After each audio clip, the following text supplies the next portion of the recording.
Hey guys, it's Blast with Guns here. I'm just doing a quick video on a gun I picked up recently, and that gun is the LCP2.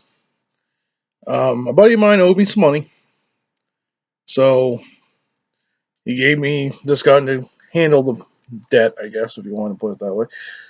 But I did a few things to it. I put talent grips on it. I painted the front sight white, so you can actually get a somewhat of a decent sight picture. Um, Now, I'm never a big fan of Ruger. I think I've mentioned that in my channel before. I've never been a huge fan of Ruger. So, especially the first LCPs, they didn't quite fit my hand right. They were too thin here, and this angle didn't. The whole back angle just didn't fit my hand right. That and the trigger was horrible in the original LCPs. It was that double action, really messed up trigger. Now I do like this one. This one's more of almost like a striker, but it's a hammer fire gun. So it's like a really heavy single action pull. And it actually has a pretty decent trigger. I mean, you don't want it too, like I carry this in the pocket. That's what I've been doing with it recently, is just carrying it in the pocket. And you don't want a very light trigger pull in the pocket. How's it cost a gun, huh? You want something like that, kind of heavy, not too bad. I'm gonna be getting an Alabama holster for this. But to talk about the actual gun, there's a few things that kind of sketch me out on it a little bit. Let's see if I can get it on camera. See where? Yeah, you can see right through and see my face through the frame and the slide of the gun. Um, Now, the one thing I do love about this pistol is they've raised it out here, so you actually can fit in your hand pretty decently. The trigger is a complete upgrade from the original LCP. These sights, I mean, they're not bad. Like I said, hit them with a little bit of white paint. You can actually see that front sight picture. I do like where this one has a locking. The LCP2 has a locking slide, which is nice. That's your slide lock there. Of course, there's no manual safety except for your little dingus safety like a Glock has or a VP9. Little tiny magazine release. This one came with one magazine because that's what he had. This one's a 6-rounder plus one. I have a horny duties in here, critical duties. Not a huge fan. I think I'm going to pick up some Underwood here soon for it. This is a gun I've been just chucking in my pocket for deep concealment. A little bit better than my. I do like this gun better than my Smith & Wesson Bodyguard or my Car CW9. I haven't made videos on either one of those yet. But this one actually I do like better. It fits my hand pretty good. It shoots pretty decently. To tear the gun down, usually you need like a screwdriver and that little pin.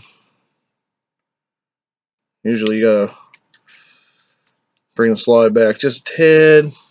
I'm gonna do this off camera because it's actually a pain in the ass.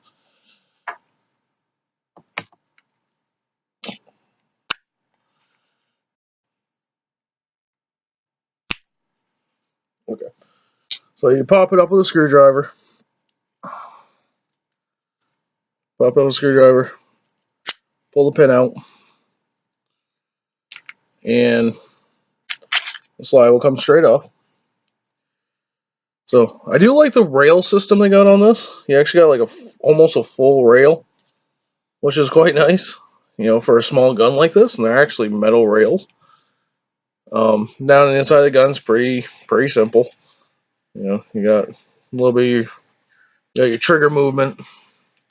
You can see it right in there, and your trigger bar comes down, moves your sear. So you got your slide release and everything. Now in the frame,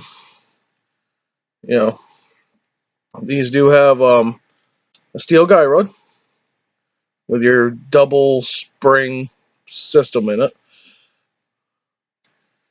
So that's nice. Take the barrel out just like any other gun, any other handgun or semi-auto handgun, as a Browning style, and a little flared out barrel. Actually has some decent rifling. Of course, I can't get a video of rifling. But actually has, decent looking rifling. It's actually not a bad gun. For a gun that when they first came out, not the LCP 2, but the LCPs, I poo-pooed on quite a bit in the forums. I was never a huge fan. I just, my friend, a couple of my friends had a couple, loved them. I had a SIG for a small size like this, SIG 239, 239, 230 something. I can't remember now. Oh, jeez. Have memory problems. Now to put it back together,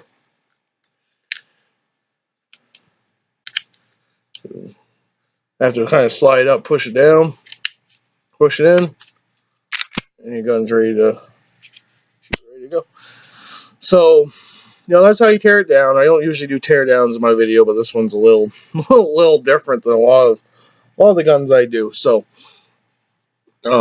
that's basically all I gotta say about it. Now, I do like it. Does have the finger cross, so if you bring your finger across, that's how I usually do a lot of my guns.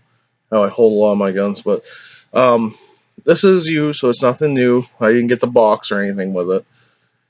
I believe this one is made. Yep, this one's made in Arizona.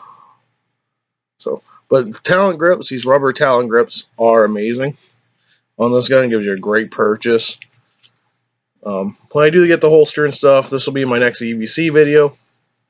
I've been carrying it almost every day as a backup or complete carry if I decide I just want to go easy and have some deep concealment. But so that's one, guys. I'm trying to make videos out as much as I can. I'm trying to do a different kind of tanking, a little bit different here. I was hoping being close to the camera and stuff, people actually be able to hear me and actually be able to see the gun a little bit better. So it gives me access to a lot of the tools I have over here too, where I can take them apart if I need to. But with that said, guys, remember to like and subscribe. Ask questions in the comments. Whatever you guys want to do. Correct me. A lot of you guys like correcting me. These are all my opinions. The reviews, not so much. I'm just kind of doing the reviews now. I got somewhere around 200 rounds on this gun that I've shot, and a buddy of mine had probably 100 rounds on top of that. So, this gun's been shot. We've had no real liability problems with it, so it's been very nice. I just wanted to add that in before I forget and send off this video. But thank you guys, and have a nice day.